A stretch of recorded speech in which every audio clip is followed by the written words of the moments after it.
Abraham को जब वो 100 वर्ष का था, तब परमेश्वर ने उसे इसहाक को पुत्र के रूप में दिया।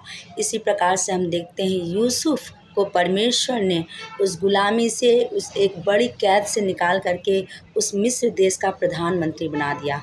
एस्तर जो कि गुलामी में आई थी, परमेश्वर ने उसे रानी होने के लिए चुन लिया।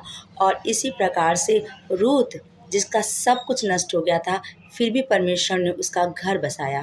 प्रियो, हम इन जब बातों को देखते हैं तो हम परमेश्वर के वचन से उन वायदों को कई बार अपने लिए क्लेम करते हैं, उन आशीषों को चाहते हैं और कहते हैं कि परमेश्वर हमारे जीवन में इस प्रकार अद्भुत काम कर।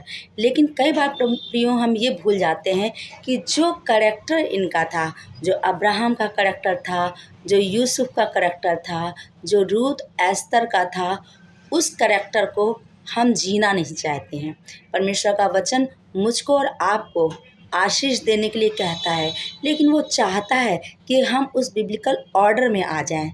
हम और आपके लिए परमेश्वर ने हम सब के लिए कुछ बाउंड्रीज़ रखी हैं जिसको हम क्रॉस नहीं कर सकते हैं, क्योंकि हम जब अलग किए गए हैं, हम चुने हुए हैं, तो हम संसार की तरह जी नहीं सकते हैं।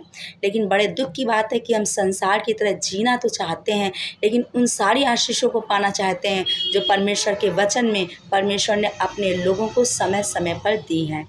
परमेश्वर चाहते हैं कि हम उस जीवन से निकल करके, जैसा परमेश्वर चाहता है, हम अपने आप को अलग करें और उस वचन के अनुसार चले, ताकि परमेश्वर के वायदे और प्रतिज्ञाएं हमारे और आपके लिए हो जाएं। परमेश्वर कभी भेदभाव नहीं करता। हम चाहते तो हैं आशीषें, लेकिन हम कभी उस प्रकार से बनना नहीं चाहते हैं।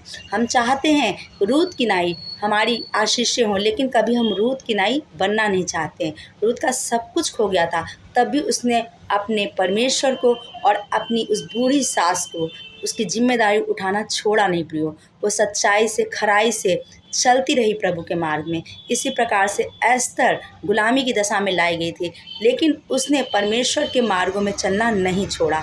अब्राहम, जिसको विश्वासियों का पिता भी कहते हैं, परमेश्वर ने स्वयं उसे अपना मित्र कहा है। प्रियो, हम देखते हैं कि उसका चाल चलन किस प्रकार का था कि परमेश्वर ने उसे इसहाक की तरह एक आज्ञाकारी पुत्र दे दिया। हम चाहते हैं कि हमारे जीवन में इसहाक हो, लेकिन हम अब्राहम की नाई चलना नहीं चाहते हैं। हम उस धार्मिकता के मार्ग में चलना नहीं चाहते हैं। तो प्रियो, ज़रूरी है कि आज हम और आप सच में उस मार्ग में चलें जिसकी इच्छा हमारे परमेश्वर करते हैं, क्योंकि उसकी सारी आशीषें मेरे और आपके लिए हैं। प्रभु मुझको और आप सबको आशीष दें।